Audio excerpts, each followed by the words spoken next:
Hello everyone, welcome to market trend tracker. इस हफ्ते की मार्केट एनालिसिस शुरू करने से पहले एक अनाउंसमेंट। हमने अपना stock market mastery boot camp launch किया है, जो कि 4 हफ्ते का लाइव वीकेंड सेशन है, जहां हम सैटरडे संडे 2 घंटे के लिए मुलाकात करेंगे 3 बजे से 5 बजे तक, और हम स्टॉक मार्केट को बिल्कुल बेसिक से लेकर एडवांस स्ट्रेटेजीज तक समझने की कोशिश करेंगे, जहां हम सीखेंगे fundamental analysis, technical analysis, stage analysis, risk management and buy and and sell system. इसके अलावा और भी बहुत कुछ हम प्रैक्टिकल वे में सीखने जा रहे हैं। इसके साथ ही साथ मैं आपको अपना पर्सनल जो इंडिकेटर मैंने डेवलप किया है उसका एक्सेस दूंगा। मेरा जो personal buy and sell system है उसका मैं आपको सिखाऊंगा कि मैं क्या फॉलो करता हूं, और आपको एक ऐसी कम्युनिटी का एक्सेस मिलेगा जहां पर हम हर हफ्ते बैठ के डिस्कस करते हैं मार्केट का डायरेक्शन कैसा है, कौन से स्टॉक्स परफॉर्म कर रहे हैं, कौन से स्टॉक्स नहीं कर रहे हैं। ये बूट कैंप कंप्लीट करने के बाद आप इन्वेस्टमेंट के उस लेवल पे पहुंच जाएंगे जहां पर आप खुद की एनालिसिस कर पाएंगे और आप किसी के ऊपर भी डिपेंडेंट नहीं रहेंगे इसके बाद for stock investment. Please check this link.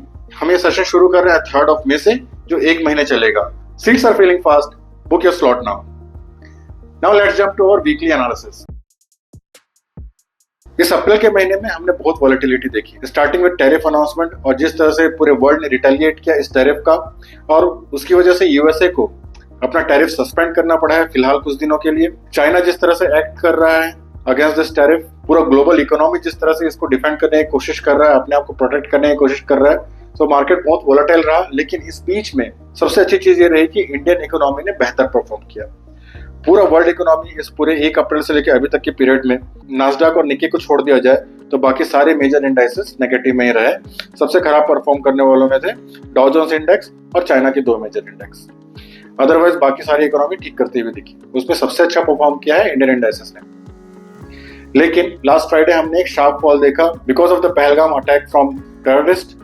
How India would react, उसके बेसिस पे शायद तक करेक्शन देखने को नजर आया था। मार्केट सेंटीमेंट ये बोलता है, अदरवाइज इंडियन मार्केट में अभी कुछ भी खराबी नहीं है और ये एक रैली करने के लिए रेडी है। अगर आप निफ्टी 50 के चार्ट को देखेंगे तो इसने अपना 200 डे मूविंग एवरेज रीगेन किया। फ्राइडे के शार्प करेक्शन की वजह से थोड़ा नीचे क्लोज हुआ, अदरवाइज ये अभी भी हम इसे मान सकते हैं कि एक रैली अटेम्प्ट कर रहा है।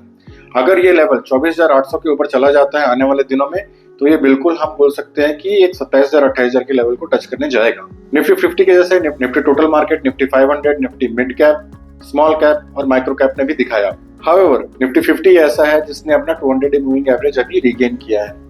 बाकी सारे अपने 200 डे मूविंग एवरेज के नीचे ही ट्रेड करते हुए नजर आ रहे हैं। स्पेसिफिकली स्मॉल कैप और माइक्रो कैप अपने 100 डे मूविंग एवरेज के भी नीचे है।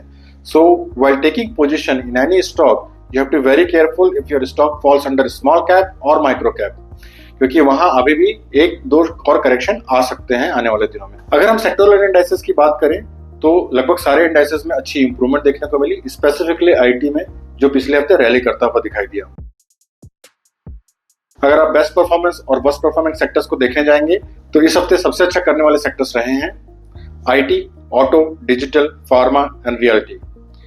इस महीने में सबसे अच्छा किया है FMCG, bank, private bank, finance, financial services, consumption, PSU bank और डिफेंस सेक्टर्स ने। इस क्वार्टर में सबसे अच्छा परफॉर्म किया है finance, financial services, private bank, defence, PSU bank, services और पीएससी सेक्टर ने। सबसे खराब करने वाले सेक्टर्स रहे हैं इस हफ्ते media, financial services, private bank, finance, PSC, PSU bank and consumer durable. अगर आप ध्यान से देखेंगे तो ये सेक्टर पिछले महीने बहुत अच्छा कर रहे थे, लेकिन इस हफ्ते इन्होंने खराब किया है, like financial services, PSU bank और कंज्यूमर ड्यूरेबल। अगर महीने की खराब परफॉर्मेंस करने वाली कंपनियां देखें तो मीडिया, आईटी, रियल्टी, डिजिटल और mid and small health care ने सबसे खराब परफॉर्म किया। अगर क्वार्टरली परफॉर्मेंस को देखेंगे तो IT, digital, media, consumer durable और एमएनसी सेक्टर खराब करते हुए दिखे। एफआईआई की एक्टिविटी जो कि मेजर रीजन थी इंडियन मार्केट में फॉल की फॉर लास्ट फ्यू मंथ्स, उसमें बहुत शार्प करेक्शन देखने को मिला जहां एफआईआई बाय करते हुए दिखे और डीआईए भी बाय करते हुए दिखे। सो ओवरऑल अगर देखा जाए तो मार्केट में बाइंग का सीजन आ गया ऐसा आप बोल सकते हैं। तो इस हफ्ते के मार्केट के की टेकअवेज हम ये बोल सकते हैं कि निफ्टी 50 ने अपना 200 डे मूविंग एवरेज गेन करने के साथ ही साथ एक अप ट्रेंड मूवमेंट दिखाया है, और हम ये बोल सकते हैं कि ये एक बुल रैली अटेम्प्ट कर रहा है। पिछले 2 हफ्तों से बहुत सारी कंपनियों ने अपने रिजल्ट्स भी अनाउंस किए, जो कि एक मिक्स सा सीजन दिख रहा है, जिसपे कुछ कंपनियों ने बहुत अच्छा रिजल्ट दिखाया और उन कंपनियों को मार्केट ने अवार्ड भी किया with sharp rise in their prices.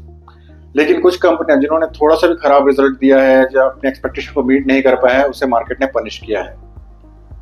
Broader market में अगर देखा जाए, small cap, micro cap, mid cap, large cap, even all the sectors, all ऐसा कुछ पैटर्न बनता हुआ नजर नहीं आ रहा है कि किसी पर्टिकुलर सेक्टर ने बिल्कुल अच्छा किया हो, किसी ने खराब किया हो। बहुत मिक्स सा रिजल्ट है। हाँ, आपको एक कंपनी स्पेसिफिक लेवल पे यहाँ पर स्ट्रेटेजी बनानी पड़ेगी, सेक्टर स्पेसिफिक यहाँ पर स्ट्रेटेजी बनना थोड़ा मुश्किल हो रहा है।